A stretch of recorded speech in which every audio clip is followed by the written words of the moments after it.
Every year, Stack Overflow publishes statistics about the technology its visitors use, and to all Python programmers watching, I say congratulations.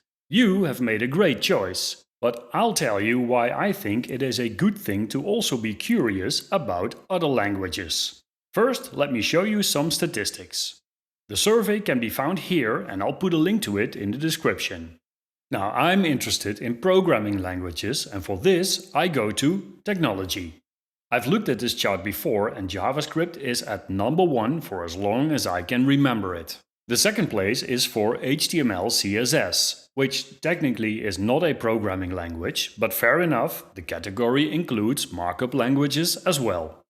The next language is Python. For a long time it was just under SQL, but it steadily rises, and now they share a third place. I'm curious to see how that will evolve. At place 5 there is TypeScript. TypeScript is a statically typed superset of JavaScript, and instead of forcing website visitors to use a plugin, it can be compiled to plain JavaScript to run in every existing browser.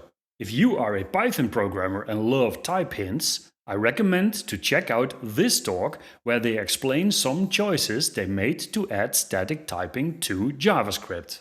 Now, I was surprised to find a shell scripting language before Java, C# and C. I usually don't get any further than add some functions to my bash configuration script. My favorite function is this one.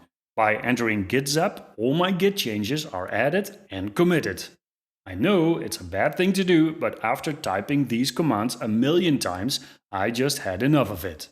Java and C# are very close. I noticed that Java lost some popularity and C# gained some over the years. C# was my big love before Python, and I have used it since I got a copy of it at TechEd Amsterdam in 2000. The version included an IDE that was adopted from Visual InterDev, which in turn was clearly inspired by the Borland Delphi IDE, the IDE that I loved most before that. For me it was love at first sight, and I used it for websites, games, Windows Phone, and together with my team we created the Windows version of Wunderlist in it, and when Microsoft bought us, used it to turn Wunderlist into Microsoft To Do. These days I still use C# to maintain my games in the Windows Store. The next two languages are C and C++. And then comes PHP. The reason for this is that PHP is used in WordPress, which drives 22% of the top million sites in the world. Crazy, but true. Now when I scroll further, I see some new kids on the block, like Go, created by Google. It is a C-like language with focus on speed and safe memory management. Rust is also a fast compiled language. From what I've seen from it, it focuses on type safety and thread safety. Kotlin is also relatively new, and with relative I mean 12 years or so. It can be used in Android Studio to create Android apps. It can be used side by side with Java and the Java Virtual Machine, and this interoperability probably added to its success. Now, I was surprised to see Ruby all the way down here. I would have guessed it was still a big language because of the Ruby on Rails framework. The same goes for Swift and, for that matter, Objective-C. Apparently, this percentage is enough to create all the Apple apps. But I'm not talking about games here.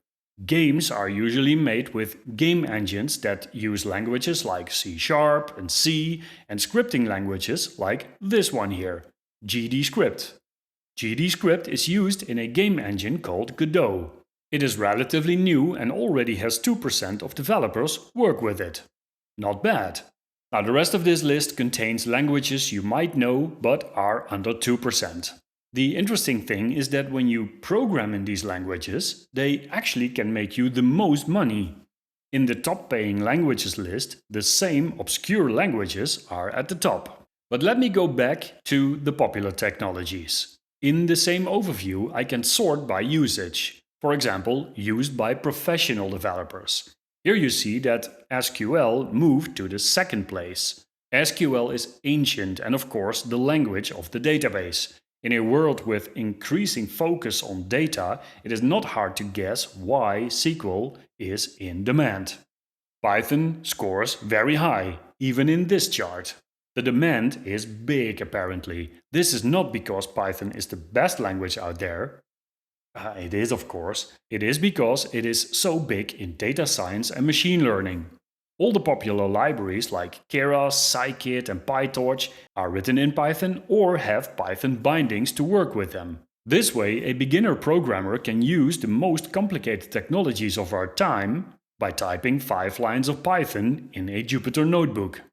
Now, what happens when I click this category? Well, this is no surprise.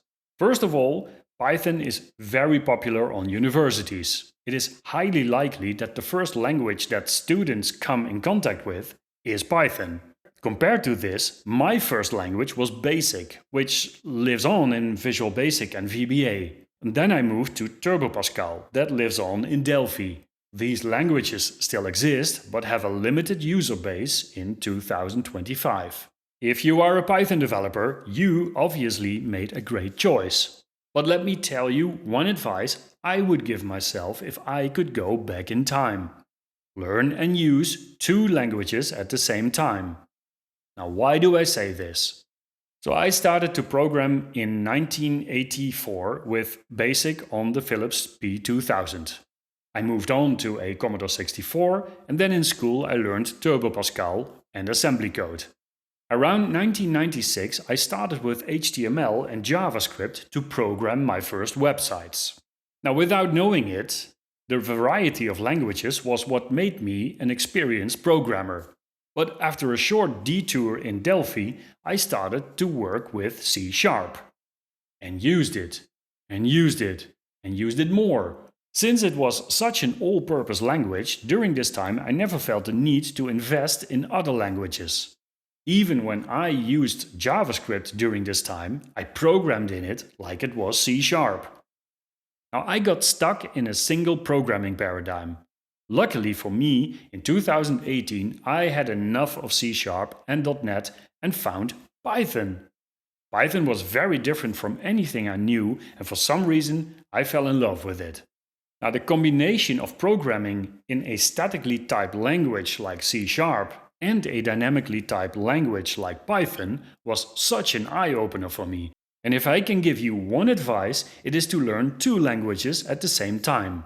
And if you do, pick a statically typed language and a dynamically typed language. The differences in their type systems will teach you more about programming than anything else. And to learn more about that, click on this video. There you learn the role of type systems in Python.